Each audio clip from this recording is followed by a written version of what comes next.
मित्रांनो, सूरज चव्हाण आणि पॅडी दादामध्ये झालेलं आहे भांडण. या दोघांची जे काही बॉन्डिंग होती ना, एका टास्कमध्ये या दोघांची बॉन्डिंग तुटलेली आहे. तर सूरज चव्हाणला राग आलेला आहे पॅडी दादावर आणि पॅडी दादा सगळ्या सदस्यासमोर इथं सूरजवर ओढालेले आहेत.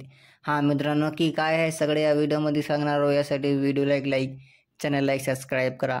तर बघा, आजच्या एपिसोडमध्ये कम्फर्ट हा घरामध्ये एक नवीन टास्क बघायला भेटले आणि या टास्कमध्ये सगळ्या सदस्यांसमोर इथं सूरजवर भडकलेत पॅडी दादा की तू मधात बोल नको.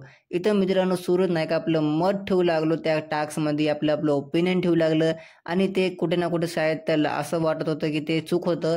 यासाठी मित्रांनो पॅडी दादा सूरजला म्हणले की तू बोल नको मधात, तुझी काही गरज नाही.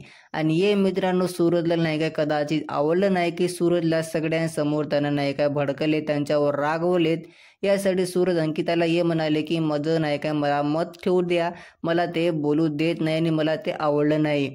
आणखीन मित्रांनो पॅडी दादा समोर येऊन त्याला हे सुद्धा म्हणले की यार सॉरी, माझ्यानं काय गलती झाली तर, आणि त्यांना काहीतरी आणून सुद्धा दिलेले आहे सूरजला. आणि सूरजला हे म्हणले जर मी तुला जे काही रागवलं ना, जर तुला वाईट वाटलं तर मला सॉरी, माफ कर.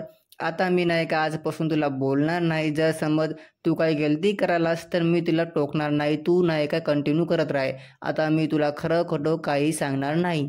आणि मित्रांनो अंकिता पण सूरजला हे समजवली की तू सूरज अशी किंमत जर नाही ठेवलास कोणाची तर मग तू या संघ कोणी उभे सुद्धा राहणार नाही. अंकिता हे म्हणाले की तू दुसऱ्यांची किंमत सुद्धा ठेवू, वरना तू या संघ कोणी पण समोर थांब ना तू या संघ. मित्रांनो आजच्या एपिसोडमध्ये आपल्याला घरामध्ये सूरज चव्हाण आणि पॅडी दादामध्ये कल्ला बघायला भेटणार आहे. तुमचं काय म्हणणं मला कॉमेंटद्वारे नक्की सांगा. काही ना काही सूरजनं गलती केली यासाठी पॅडी दादा याच्यावर भडकले आणि सूरज चव्हाणला ते आवडलं नाही आणि पॅडी दादाने त्याला माफी सुद्धा मागली. हे सुद्धा म्हणले की आतापासून मी तुला बोलणार नाही, तू काही पण गलती कर, चूक कर. तुमचं काय म्हणणं कॉमेंटद्वारे नक्की सांगा. व्हिडिओला लाईक, चॅनलला सबस्क्राईब करा.